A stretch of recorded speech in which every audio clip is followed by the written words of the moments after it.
Good morning అన్నగారు. ఇంత ధైర్యంగా ప్రభుత్వం మీద విమర్శలు చేయడం, ప్రభుత్వం ప్రజల కోసం సరిగ్గా పనిచేయమని చెప్పడం మీ గుండె ధైర్యానికి హ్యాట్స్ ఆఫ్. ఇందులో గుండెలు ధైర్యాలు ఏమి ఉండే బ్రదర్, పని చేసుకుంటూ వెళ్ళడమే. ఇది ఒక రెస్పాన్సిబిలిటీ కింద మనం తీసుకోవాలి అంతే తప్ప ఇంట్లో గుండె ధైర్యాలు ఇంకేముంటాయి.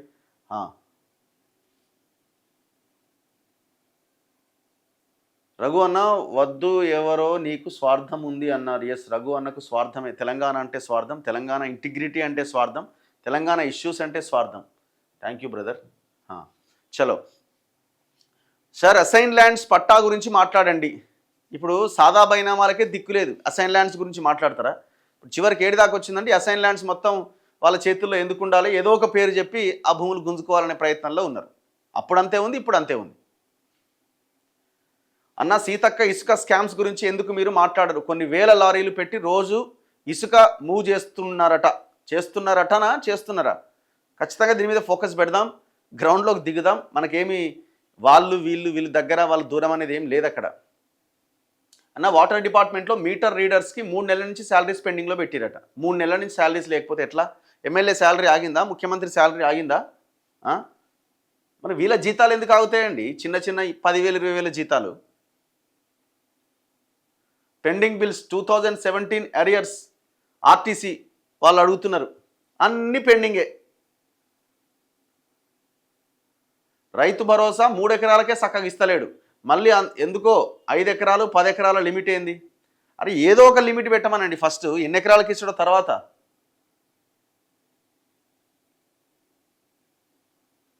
ఇప్పుడు 9,000 కోట్లు ఇస్తా అంటుండే కదా, ఇస్తాడు ఇప్పుడు. మరి ఇప్పుడు కూడా ఎందుకు ఇవ్వాలా వాళ్ళకి?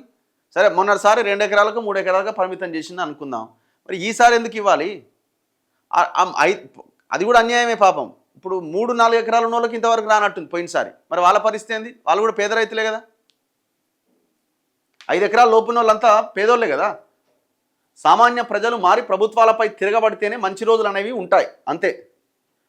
మీరు ఏం తిరగబడాల్సిన అవసరం లేదు, ఏం చేయాల్సిన అక్కర్లేదు. ఉన్న చోట ప్రశ్నించాలి, ఎలక్షన్లు వచ్చినప్పుడు నిజాయితీగా ఓటేయాలి, గంతే. ఏం చేయాల్సిన అక్కర్లేదు మనం. ఫస్ట్ మీరు ఆ సర్ ప్రక్రియ స్టార్ట్ అవుతుంది. మీ బిఎల్ఓని పట్టుకోండి, బూత్ లెవెల్ ఆఫీసర్ని పట్టుకొని మీ ఓటు ఉందా లేదా చూసుకోండి. చాలా ఘోరాలు జరుగుతున్నాయి, ఘోరాలు నేరాలు అన్నీ. మీ ఓటుని తీసేసే కుట్రనే ఇదంతా. చాలా భయంకరంగా ఉండదు. మీరు ఏమాత్రం ఉంటుందిలే, ఎక్కడ పోతే నా ఓటర్ ఐడి నా జేబులనే ఉంది కదా అనుకుంటే, నీ ఓటర్ ఐడి నీ జేబులనే ఉంటుంది, కార్డు ఉంటుంది కానీ ఓటు ఉండదు. చూసుకొని మీ బిఎల్ఓ ఎవరో తెలుసుకొని ఆయన నెంబర్ తీసుకొని ఆయన పర్సనల్గా కలిసి మీ ఓటుని మీరు కాపాడుకోండి. సో అదే ఇంపార్టెంట్. ఇప్పుడు మనం ఏం యుద్ధాలు చేయాల్సిన అక్కర్లే, ఆ ఓటే మనకు ఉపయోగపడుతుంది. చెత్త గవర్నమెంట్ అట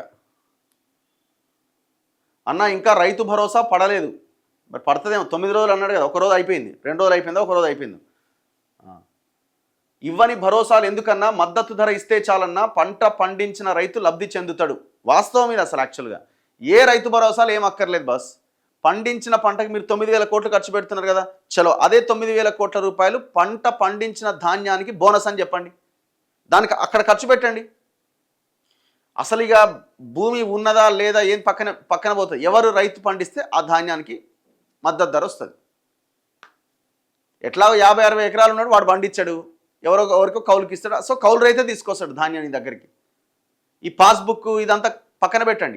ఏ రైతు అయితే మీ దగ్గరకు వచ్చి పంట అమ్మిండో ఆ రైతుకి మద్దతు ధర ఇవ్వండి, దానికి బోనస్ ఇవ్వండి. ఇదంతా ఓట్లు గుంజే కార్యక్రమంలో తీసుకొచ్చిన పథకాలు తప్ప ఇంకొకటి కాదు. ఇప్పుడు నువ్వు ఒక్కసారి ప్రయోగాత్మకంగా చేపట్టి ఒక్కసారి నువ్వు మద్దతు ధర దానికి బోనస్ ఇచ్చినావు అనుకో, ఆ 9,000 కోట్లు కూడా ఇక్కడే ఖర్చు పెట్టినావు అనుకో, అది కూడా పెట్టుబడే. ఎట్లయితే ఉంది రైతుల ఖాతాల్లోకి కదా డబ్బులు వెళ్ళేది. నాకు ఎకరా 10 గుంటల భూమి ఉన్నది. మా నాన్నగారు చనిపోతే మా నాన్న అకౌంట్ క్లోజ్ చేసి భూమిని నా పేరు పైన జూన్లో అప్లై చేస్తే జూలై 18లో పట్టా అయింది. కట్ ఆఫ్ జూలై 15 పెట్టినారు. పిఎం కిసాన్ కూడా ఇలాంటి వాళ్ళకి రావట్లేదట. అన్యాయం కదా పాపం. మళ్ళీ అప్లై చేసుకోవడానికి అవకాశం లేదా? What about government teachers health card monthly 1,200 debited from salary అట. ఎవరిది? టీచర్లదా? Okay. I'm facing with blood cancer, need to admit in KIMS Hyderabad, need 20 lakhs అట. అయ్యయ్యో. మరి ఇప్పుడు మరి మీకు ఇప్పుడు హెల్త్ స్కీమ్ రావాలి కదా, రావాల్సిందే కదా. రైతు భరోసా పిఎం కిసాన్ లాగా కండిషన్స్ పెట్టాలి. కేసీఆర్ ఉన్నప్పుడే బాగుండే. ఈ కంపారిజన్ పక్కన పెట్టండి ఫస్ట్. రేపు ఇంకొక ఆయన వచ్చిన తర్వాత రేవంతే బాగుండే, అంతమంది ఇంకొక ఆయన ఆయనదే బాగుండే. ఈ బాగుండే ఈ లీడర్ల మధ్య ప్రభుత్వాల మధ్య కంపారిజన్ చేయకండి.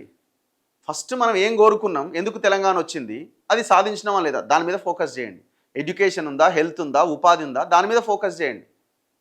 బాగుండే అనుకుంటే ఇక అట్లనే పోతుంది మన జీవితాలు.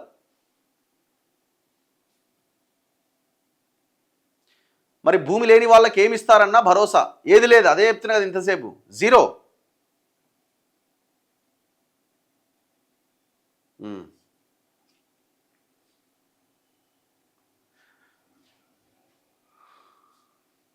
బస్ భవన్ ఆర్టీసీ కళ్యాణ మండపం దగ్గర ఉన్న అన్ని భూములు రేవంత్ రెడ్డి ఏఎస్బిఎల్ బిల్డర్స్కి అమ్మేసిండట. అప్పుడు అయింది, ఇప్పుడు అవుతుంది. కేసీఆర్ దరిద్రం అనే కదా వీనికి అధికారం ఇచ్చింది. అదే నేను కూడా అదే చెప్తున్నాను. నేను ఈ భూమి ఆ భూమి అని లేదు, అన్ని భూములు మింగేస్తున్నారు.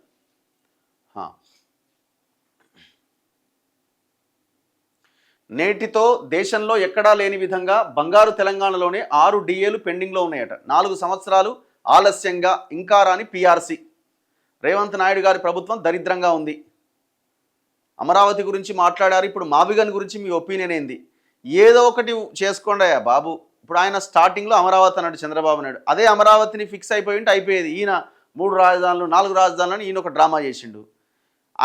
ఆయన దిగిపోగానే మళ్ళీ అదే పక్కకు పెట్టి మళ్ళీ ఇప్పుడు అమరావతి అంటుండు. ఇది అట్లనన్ను ఉంచండి కదా. ఇంతవరకు మీకు ఏది క్యాపిటల్ అంటే ఆంధ్రప్రదేశ్కి ఒక దిక్కు లేకుండా పోయింది. ప్రజలు తిరగబడాలా. అందుకే మీరు ఇంకా హైదరాబాద్ అని తిరుగుతున్నారు, వదలలేకపోతున్నారు. అందుకే హైదరాబాద్ని. ఇప్పుడు ఆయన వచ్చి మా విగన్ ఎలక్షన్ ఎజెండా అనేది అని ఆయన మాట్లాడుతున్నాడు, జగన్మోహన్ రెడ్డి. మరి మీకు ఎప్పుడు క్యాపిటల్ వస్తుంది? ఈయన పోతే ఆయన పోతే ఈయన అమరావతి అంటాడు, ఆయన మా విగన్ అంటాడు. సరే ఏదో ఒకటి కేంద్రంలో ఏకంగా అమరావతి రాజధాని అని ఒక చట్టం కూడా ఏదో చేసినట్టుండే కదా. ఇంకా లొల్లెక్కడిది?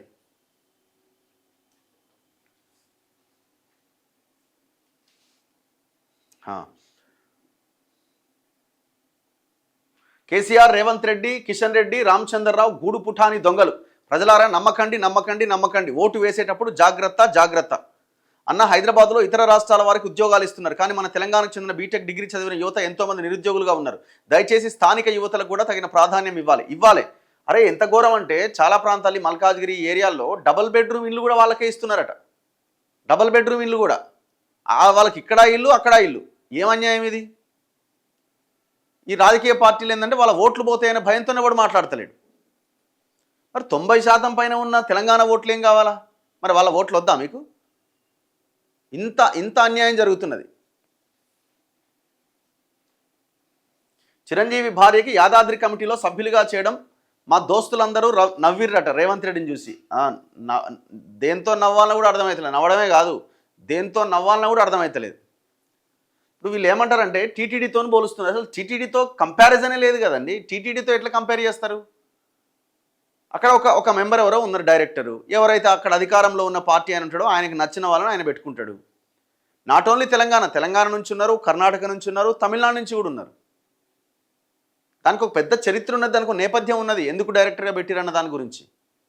లక్షల మంది కోట్ల మంది భక్తులు ఇక్కడి నుంచి కూడా వస్తారు. కాబట్టి ఆ పరిస్థితుల్లో 2014 రాష్ట్ర పునర్వ్యవస్థీకరణ చట్టం ప్రకారంగా ఎట్లాంటి ఇబ్బంది లేకుండా 2 ప్రాంతాల మధ్య దీనికోసం అదొక డైరెక్టర్ పదవో ఇంకో ఏదో ఇస్తున్నారు మెంబర్. దానివల్ల ఒరిగింది కూడా ఏం లేదు బేసిక్గా. మరి ఇప్పుడు తిరుపతిలో ఇస్తున్నారు, ఇంకొక దగ్గర ఏదో శ్రీకాకుళంలోనే ఇంకొక విజయనగరంలోనే ఎక్కడన్నా గుళ్ళో ఇస్తున్నారా? లేదు కదా. యాదగిరిగుట్ట అనేది ప్యూర్లీ తెలంగాణలో ఉన్న టెంపుల్. అది తెలంగాణకు సంబంధించిన టెంపుల్. అది అక్కడ తీసుకొచ్చి చరిత్రలో ఎప్పుడు లేనట్టు చిరంజీవి భార్యని, ఫార్మా కంపెనీల వాళ్ళని ఈయనకి ఎట్లా తయారైందంటే ఈయనకి రేవంత్ రెడ్డి కులం ఏదైతే, చంద్రబాబు నాయుడు కులం ఏదైతే ఆ కులాన్ని కూడా గౌరవించాలనే లైన్లో ఉన్నాడు ఈయన.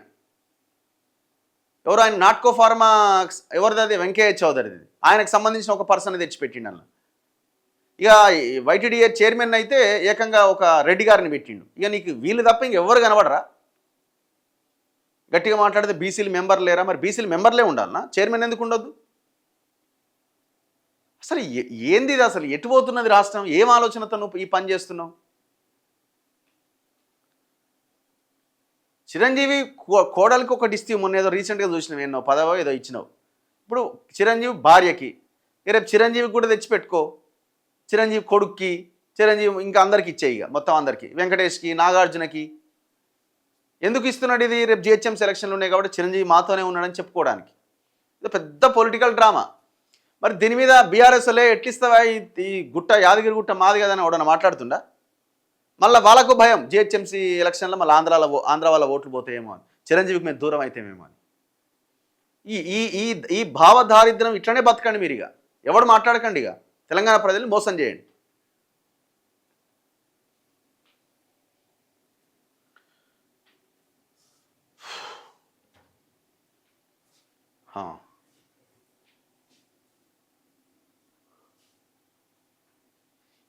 అవుట్సోర్సింగ్ ఎంప్లాయీస్కి 1వ తారీఖు జీతాలు అంటున్నారు. ఎవరికి వచ్చిందన్న? ఎవరికి రాలే అవుట్సోర్సింగ్ జీతాలు. రెగ్యులర్ ఎంప్లాయీస్కే 1వ తారీఖు అని, అవుట్సోర్సింగ్ వాళ్ళకి ఎక్కడిది? అసలు అవుట్సోర్సింగ్ వాళ్ళకి గవర్నమెంట్ వేస్తుందా జీతం? అవుట్సోర్సింగ్ వాళ్ళకి ఏజెన్సీ వాళ్ళకి గవర్నమెంట్ వేస్తుంది జీతం. ఏజెన్సీ వాడు వీళ్ళకి ఇవ్వాలి. రద్దు చేయడం ఆయన, అది ఏజెన్సీలు రద్దు చేయంటే ఎట్లా రద్దు చేస్తాం? మా వాళ్ళే కదా ఏజెన్సీ వాళ్ళు. వాడేదో ఎలక్షన్లో మాకు సపోర్ట్ చేస్తే, ప్రచారం చేస్తే నా కార్యకర్తకు అనుకో ఏజెన్సీ ఇచ్చిన, దాన్ని ఎట్లా రద్దు చేస్తా? ఇది ఈ గవర్నమెంట్ ఆలోచన. పోనీ ఏజెన్సీలు రద్దు చేయమని అపోజిషన్ వాడు అడుగుతుందా? బీజేపీ అడుగుతుందా? బీఆర్ఎస్ అడుగుతుందా? అడగదు. ఎంత దరిద్రమైన పరిస్థితిలో ఉన్నామంటే మనం, అంత ఘోరమైన పరిస్థితిలో ఉన్నాం. దీన్ని మార్చాలంటే ఏం చేయాలా? ప్రజలే.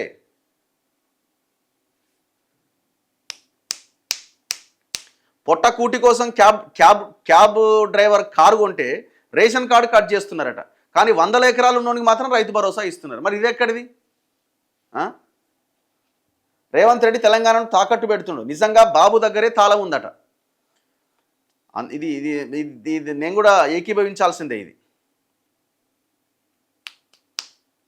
ఎస్ఐఆర్ ఫామ్లో ఆధార్ కార్డ్ అనేది ఆప్షన్గా ఉన్నది. దీనివల్ల దొంగ ఓట్లు ఎలా కట్ అవుతాయి? దొంగ 2 చోట్ల ఓట్లు ఉన్న వాళ్ళకి ఎలా కట్ చేస్తారు? ఓన్లీ ఆప్షన్గానే పెట్టిరట, ఇవ్వచ్చు ఇవ్వకపోవచ్చు అన్నట్టుగా చేస్తారని అంటున్నారు. మరి 2 ఓట్లు ఉండేయని అంటున్నారు, చూడాలి మరి. ప్రశ్నారావణ్ అరెస్ట్. సో ఇది కూడా అన్యాయమే. ఇప్పుడు నిన్న ఎవరు పవన్ కళ్యాణ్ గారు సూక్తులు చెప్తున్నాడు, నీతులు.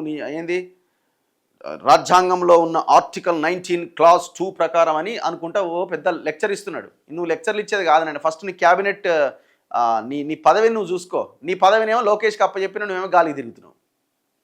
నీ పదవిని లోకేష్కి అప్పచెప్పి నువ్వు గాలికి తిరుగుతున్నావు.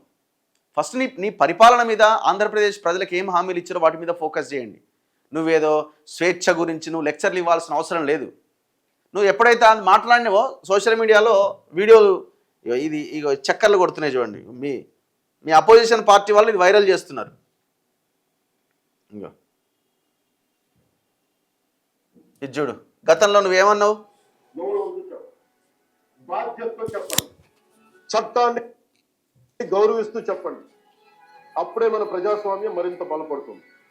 అలా కాకుండా మా ఇష్టానికి మాట్లాడతాం, మా ఇష్టానికి ఏదైనా అంటామంటే I promise you will face the legal consequence. Diamond రాణి ఆ రోజా కూడా మాట్లాడద్దు, డైమండ్ రాణి ఆ రోజా కూడా మాట్లాడద్దు, వాళ్ళు కూడా యూట్యూబ్ నువ్వు కూడా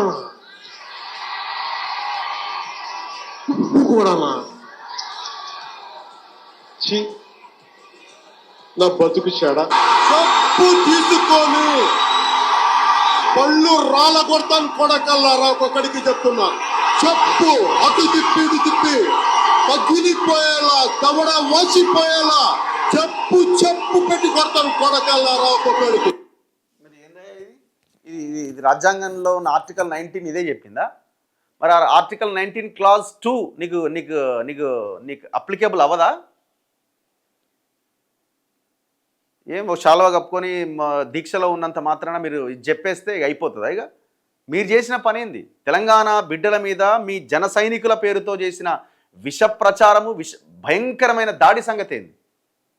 ఫోటోలు మార్ఫింగ్ చేసి తెలంగాణ మహిళా జర్నలిస్టుల మీద భయంకరమైన ట్రోల్స్ చేసిరు కదా, ఫోటోలు మార్ఫింగ్ చేసి. మరి వాళ్ళ మీద ఏమైనా చర్యలు తీసుకోమని వాళ్ళకు కూడా ఇది వర్తిస్తుంది కదా. మరి అప్పుడు ఎటుపోయింది మీ తెలివి?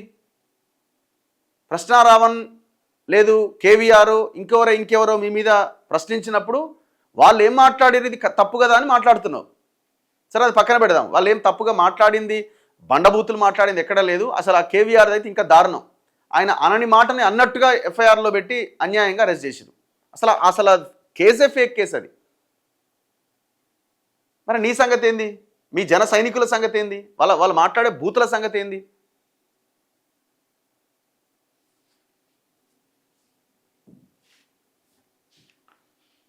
నీతులు చెప్తున్నాడు ఆయన. రాజ్యాంగం అంటే ఎట్లుంటుంది, నువ్వేం నీ క్లాసులు నీ బోధన మాకు అక్కర్లేదు, జనాలకు అక్కర్లేదు. కానీ ఫస్ట్ నీకు రాష్ట్ర మంత్రివి అక్కడ డిప్యూటీ సీఎంవి, నీకు ఇచ్చిన క్యాబినెట్ పదవిని అసలు నువ్వు నిర్వర్తిస్తున్నావా లేదా ఫస్ట్ ఒకసారి చెక్ చేసుకో. చలో నెక్స్ట్ మిగతా వార్తల్లో